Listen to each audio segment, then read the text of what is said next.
Oi pessoal, sejam todos muito bem-vindos mais uma vez. Essa é a continuação aí da nossa aula 1, tá? Sobre a água. Então, se você não assistiu, assiste lá primeiro. Vou deixar o link aqui em cima para vocês assistirem, tá? E nessa aula a gente vai tratar das propriedades, tá? Da água. Vamos falar de 4 propriedades, que são o alto calor específico, a densidade da água, tensão superficial e capilaridade. Mas vamos dar primeiro aqui um resumo, né, sobre o que foi tratado na aula 1. Na aula 1 a gente parou no ponto em que nós estávamos falando do estado físico da água, né? A água ela pode se encontrar no estado sólido, tá? Líquido e gasoso. E nós falamos o que? Das pontes de hidrogênio, tá? Em cada estado físico. Então, no estado físico sólido, né, onde a água se encontra no formato gelo, essas pontes de hidrogênio, elas são múltiplas, né? Há muitas pontes de hidrogênio ali, então as moléculas elas são bastante unidas, elas têm bastante coesão, tá? Já no estado líquido, há uma rede oscilante aí de pontes de hidrogênio feitas e desfeitas, tá?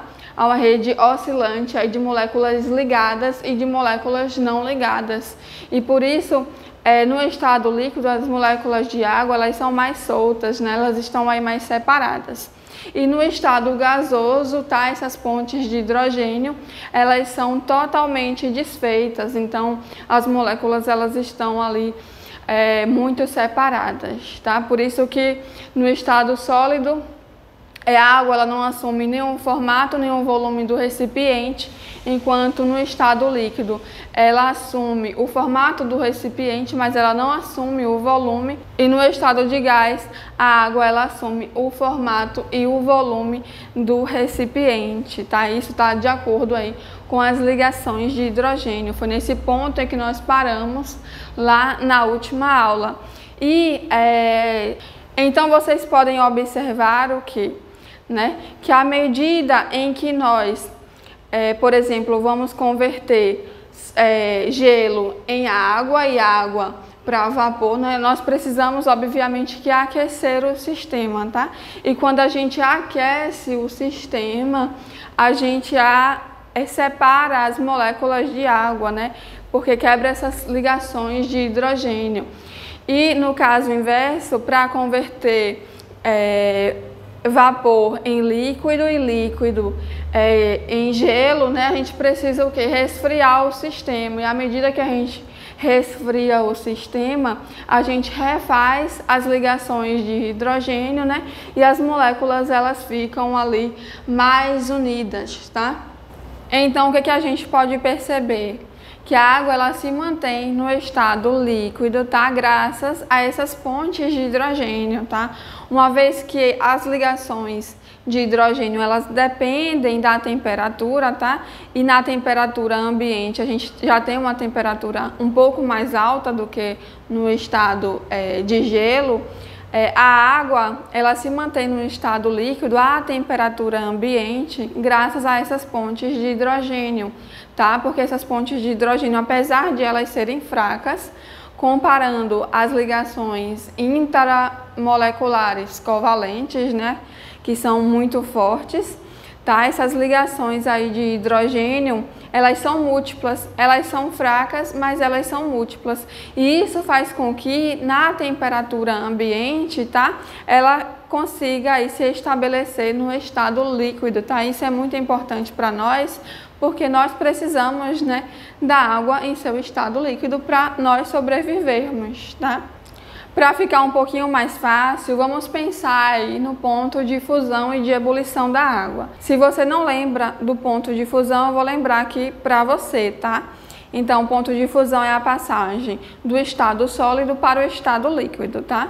O ponto de fusão da água é de 0 graus Celsius, tá? Para você converter gelo em água é 0 graus Celsius. O ponto de ebulição da água, que é a conversão de líquido em vapor, é de 100 graus Celsius. Então, entre 0 graus e 100 graus, tá? entre 0 graus e 100 graus, a água ela se mantém aí no estado líquido, tá?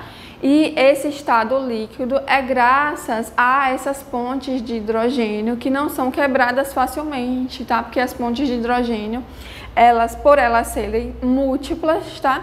Elas não são quebradas facilmente. Eu preciso de temperaturas muito altas, muito elevadas, tá? Acima de 100 graus Celsius, para quebrar todas essas pontes de hidrogênio. E aí a gente entra num ponto, né, que a gente vai tratar aí da segunda propriedade da água, que é o elevado calor específico da água, né? A água ela apresenta um alto calor de vaporização, certo? A água ela apresenta um alto valor de vaporização. Vamos pensar no seguinte, vamos comparar aí duas substâncias, o etanol, e vamos comparar aí a água. O ponto de fusão do etanol é de menos 17 graus Celsius, tá?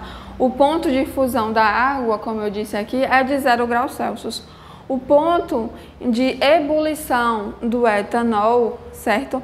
É de 78 graus Celsius. O da água é de 100 graus Celsius, ou seja, o ponto de fusão e ebulição do etanol são muito mais baixos, tá?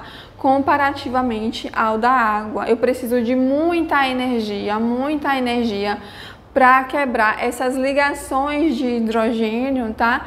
Da água, para elevar a temperatura da água. Então, devido a essa propriedade de eu precisar de muita energia para elevar a temperatura da água, tá? Eu tenho um alto calor específico. Então, pessoal, a próxima propriedade da água que a gente vai ver é sobre a densidade. E eu vou começar a falar da densidade da água fazendo uma pergunta para você, tá? Você já se perguntou por que o gelo, ele consegue flutuar sobre a água? Não sei se vocês já viram, tá? Que em ambientes muito frios, tá? A água ela tende a formar uma capa de gelo ali, e aquele gelo ele flutua sobre a água, ele fica ali na superfície dos oceanos, lagos, rios, em ambientes muito frios. E aí a pergunta é, você já se perguntou por que o gelo ele consegue flutuar sobre a água? Então, essa é uma pergunta, né, interessante, e aí eu vou explicar para vocês, tá, o porquê disso. Mas eu gostaria também que vocês fizessem uma experiência em casa, tá? Pegue um cubinho de gelo, certo? Pegue um cubo de gelo e coloque dentro de um copo com água. E também pegue esse cubo de gelo, um outro cubo de gelo, né? E coloque aí dentro de um copo com etanol, certo? Se você não tem etanol, pode ser também alguma bebida, certo? Que tenha álcool ali. Você vai perceber o quê? Que o cubo de gelo na água, ele vai ficar ali submerso, tá? Mas o cubo de gelo na bebida ou no álcool, ele vai descer um pouco mais, tá? Ele vai descer, vai ficar ali mais no meio, não vai ficar tão superficial como o gelo na água. E isso acontece porque o gelo, ele é menos denso, tá? Do que a água. O gelo, ele apresenta aí uma densidade de 0,92 gramas por centímetro cúbico. E a água, ela possui 1 grama por centímetro cúbico. Então, por isso, o gelo, ele consegue aí flutuar sobre a água. Mas, além disso, eu tenho uma outra explicação, tá? Considerando aí as pontes de hidrogênio. Vamos pensar aí a nível molecular. Então, a água no formato de gelo, né, no seu estado físico sólido, ela faz ligações, tá, com 4 outras moléculas. Isso a gente viu lá na outra aula, tá? Então, essas ligações, né, no que fazem essa interligação entre as moléculas de água, elas vão formar uma estrutura, tá, hexagonal. Uma estrutura hexagonal, tá? Então, no formato gelo, ocorre o quê? Que as moléculas de água, elas estão em uma estrutura aberta, tá? Que forma um espaço ali no meio, tá? E esse espaço ali no meio cria o quê? Um aumento de volume, certo? E esse aumento de volume faz com que o gelo ele tenha uma menor densidade comparado à água, tá? A água, ela não forma, tá? As ligações de hidrogênio não fazem com que as moléculas de água fiquem estruturadas ali de uma forma que gere esse espaço ali no meio, né? Essa forma hexagonal. Então o gelo ele acaba tendo uma densidade menor, certo, do que a água devido a esse aumento aí de volume. E essa é uma característica particular da água, tá? Que outras substâncias não apresentam. Vamos pensar na seguinte coisa, tá? Vamos pensar nos estados físicos da água. Vamos pensar aqui no estado de vapor da água, né? As moléculas elas estão soltas ali, certo? Elas ocupam um espaço maior, então elas têm uma densidade menor, certo? Elas têm ali uma densidade um pouco menor do que a água no estado líquido, tá? Então, à medida que eu tenho aqui vapores de água, tá? E que eu vou resfriando o sistema, tá? Essas ligações de hidrogênio que são totalmente desfeitas aqui no estado gás, certo? Elas começam a se refazer aí à medida em que eu resfrio o sistema, tá? À medida que eu transformo o vapor em água. Só que quando eu chego em um ponto de 4 graus Celsius, tá? Quando eu chego aqui em um ponto de 4 graus Celsius, que é chamado de ponto de anomalia da água, à medida que eu continuo resfriando o sistema para a água congelar, tá? Ao invés de eu aumentar a densidade, tá? Eu diminuo essa densidade, certo? E isso é uma característica peculiar da água, tá? E esse ponto aqui de 4 graus Celsius é o ponto em que a água ela apresenta a sua maior densidade, certo? E ela é chamada de ponto de anomalia da água porque quando eu resfrio aqui a temperatura, certo? Eu diminuo a densidade ao invés de aumentar. E isso não acontece com outras substâncias, tá? Geralmente as substâncias no estado sólido, por elas estarem, né, as moléculas ali estarem muito firmes, muito coesas, elas acabam tendo uma densidade maior. E a água, ela apresenta aí essa anomalia de no estado sólido apresentar uma densidade menor, o menor ponto, a menor densidade da água ela é encontrada aí no estado sólido, tá? E essa é mais uma outra explicação para você entender o porquê de o gelo ele flutuar aí sobre a água, tá? Então, o que a gente precisa aí ter em mente, tá? Que essa propriedade do gelo flutuar sobre a água, certo? É decorrente aí das ligações de hidrogênio, tá? E essa propriedade da água, ela é extremamente importante porque em ambientes muito frios, tá? O gelo ali na superfície da água, né, de lagos e oceanos e etc., auxilia no quê? Auxilia com que as águas mais profundas não congelem, tá? Porque aquelas águas mais profundas ali não vão ter o contato direto com a atmosfera muito fria. Então acaba que o gelo tá na superfície das águas, acabam atuando como um isolante térmico. E isso é extremamente importante porque vai evitar, por exemplo, né, que espécies aquáticas ali sejam vegetais ou animais congelem e morram. Então é incrível aí como a natureza, né, tem todos esses artifícios aí que preservam a sobrevivência aí das espécies. Bom, a próxima propriedade que a gente vai ver agora, tá, é a tensão superficial da água. Eu não sei se vocês já observaram, mas, por exemplo, se a gente olhar uma piscina, a gente vê aquela película, certo, de água ali lisinha, tá, formando uma camada assim bastante uniforme, tá, e aquilo dali é chamado de tensão superficial da água. Bom, e o que é essa tensão superficial, né? Vamos imaginar aí o interior, certo, da água, as moléculas de água ali lá no meio da piscina, certo? Aquelas moléculas de água, elas sofrem forças, certo? Existem ligações de hidrogênio entre outras moléculas por todas as áreas, tá? Tanto na parte lateral como na parte de cima e na parte de baixo. Então, as moléculas de água que estão ali no meio, elas sofrem uma força por todos os lados, tá? Isso faz com que a resultante das forças ali, elas quase se anulem, né? Já nas moléculas de água ali da superfície, certo, da piscina, por exemplo, elas sofrem forças, certo? Aquelas ligações de hidrogênio ocorrem só nas partes laterais da água, tá? Há um puxamento, digamos assim, lateral e também interior, certo? Há um puxamento interior. Então não há ligações ali, forças, né, na parte superior, porque ali vai estar a atmosfera. Então, devido a essas forças laterais, certo, e inferior, que puxam a água para os lados e também para baixo, fazem com que se crie aquela tensão superficial ali. E aquela tensão superficial, ela é importante para vivência ali de algumas espécies, né? Ali sobrevivem alguns protozoários, algumas bactérias, ovos também de peixes estão ali submersos, tá?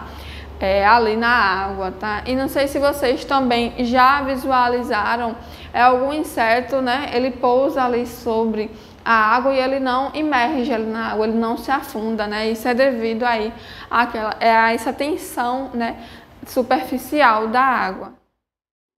A próxima propriedade da água que a gente vai falar agora é sobre a capilaridade, né? A gente já está chegando aí no finzinho da nossa apresentação, tá?